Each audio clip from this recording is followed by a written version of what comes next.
September 2001, Charles Ingram won the top prize on Who Wants to Be a Millionaire.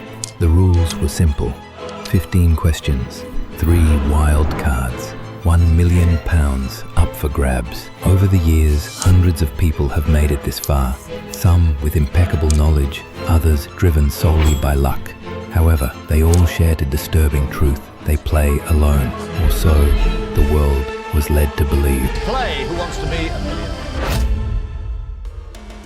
It was 9:00 p.m. on September 10th. That night, Charles Ingram stepped onto the stage like any other contestant, blending in without drawing any special attention. At the start, nothing seemed amiss as he answered the initial questions. He came across as uneasy, almost jittery, openly admitting his uncertainty and resorting to his lifelines far earlier than most would. But as the prize amounts climbed, so did his certainty. His hesitation transformed into startling assurance. The silences between his answers stretched on, and the strangest part wasn't how he spoke, but what he ultimately said. Astonishingly, Charles answered every question correctly.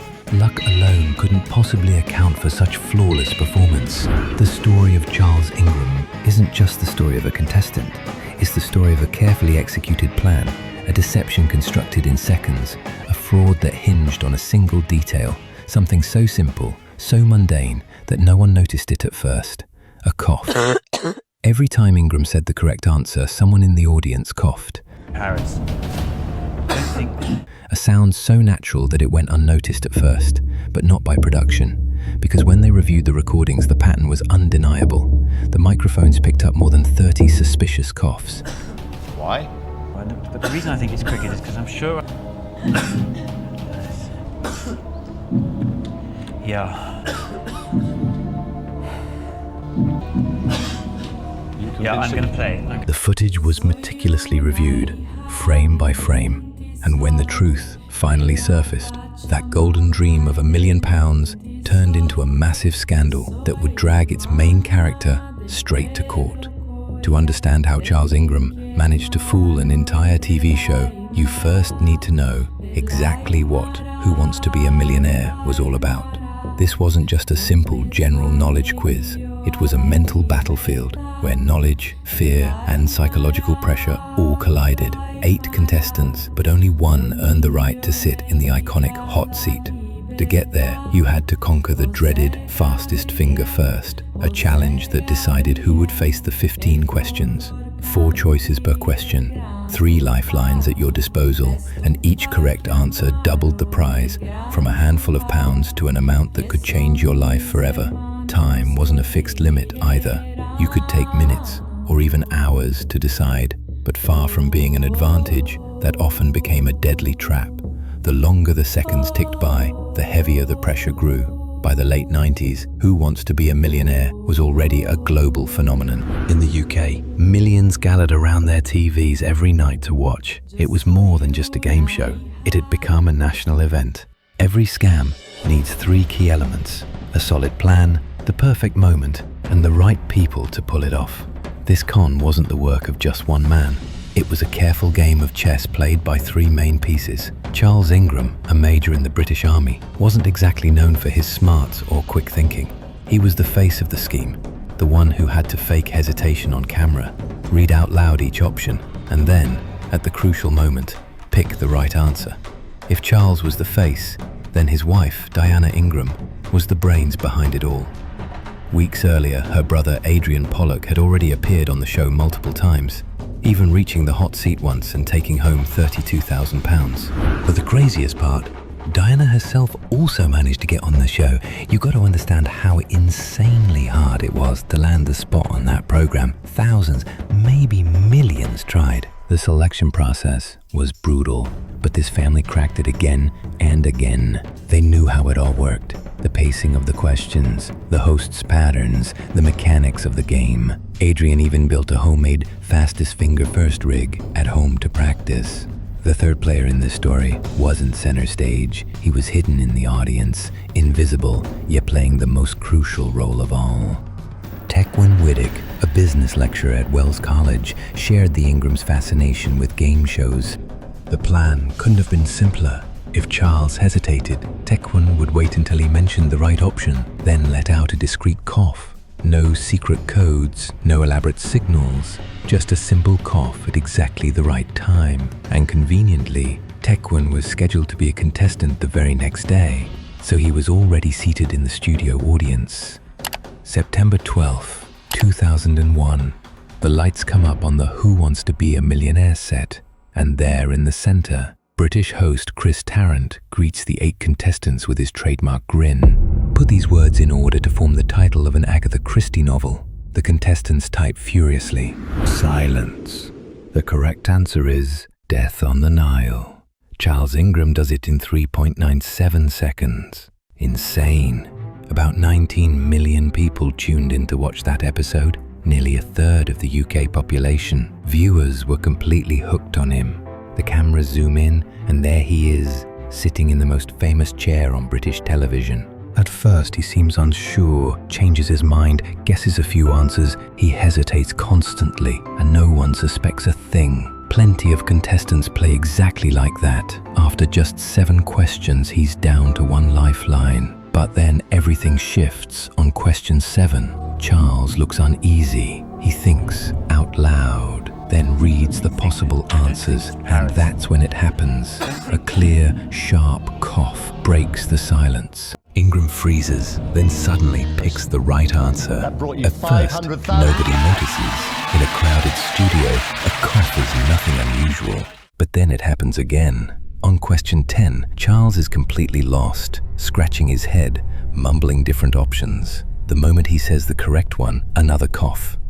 Once again, he changes his answer at the last second and gets it right.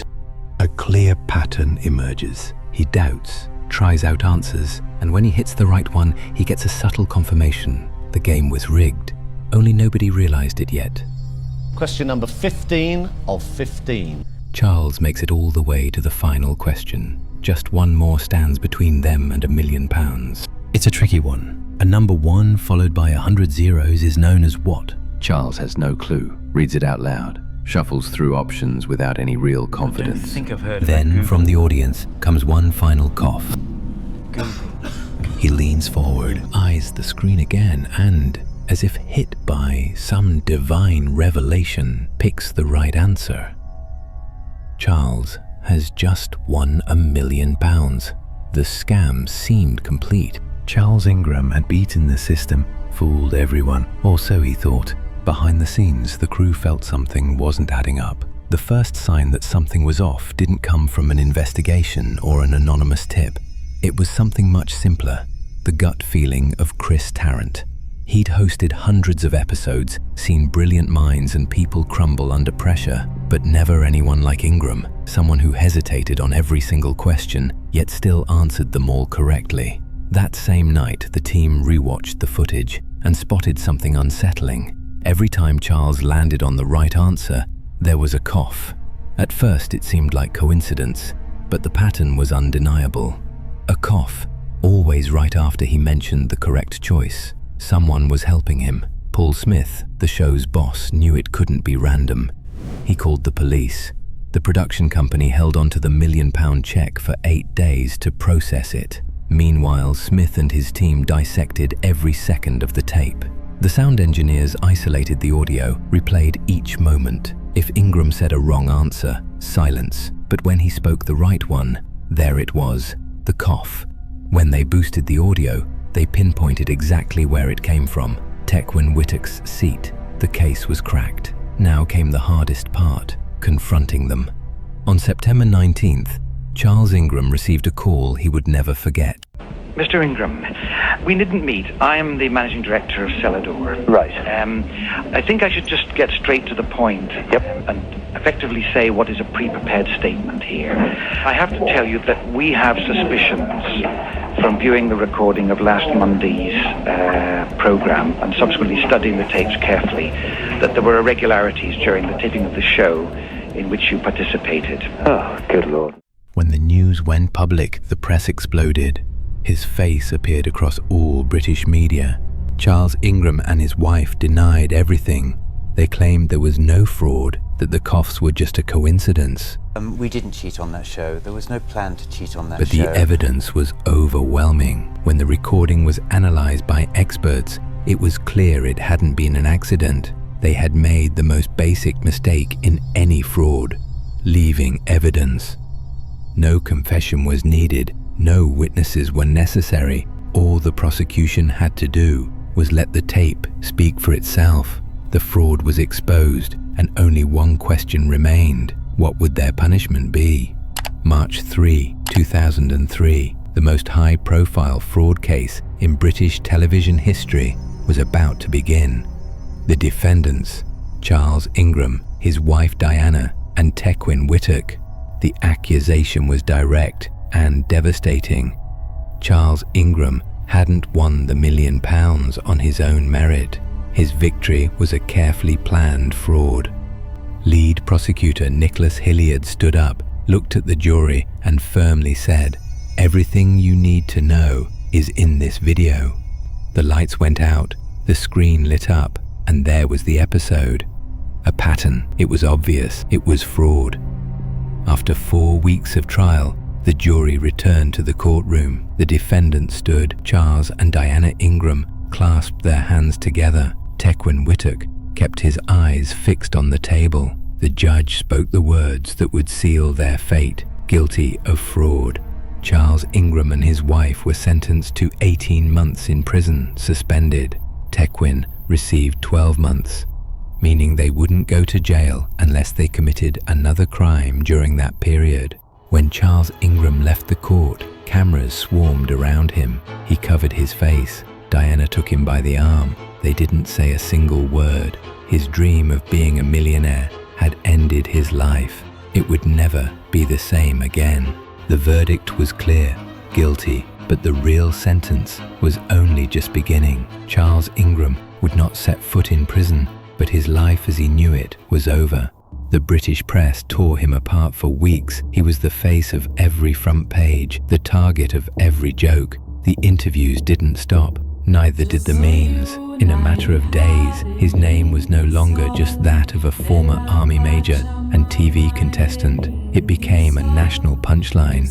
The British Army dismissed him. He lost his rank, his career, his stability. Without his job, without his salary, debt started to pile up. On top of that, the court imposed a fine of £115,000. Little by little, the Ingrams lost everything. They sold their house. They moved to a humbler area. Diana, his wife, was also scarred. The weight of shame haunted her for years. Their daughters grew up with a surname people couldn't forget, tied to a story they could never bury. And the third man in the fraud, Tequin Whittock, also paid the price. He lost his job as a lecturer. His academic career collapsed in a matter of days. No one wanted to hire a man whose reputation was tied to a TV fraud. For years, Charles accepted offers from reality shows. He appeared on game shows, even on a program where he had to live with another family. Today, Charles Ingram is living away from the cameras.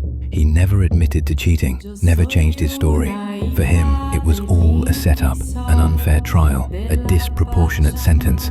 The story of Charles Ingram is not just about fraud, but about a man who bet everything on glory and lost.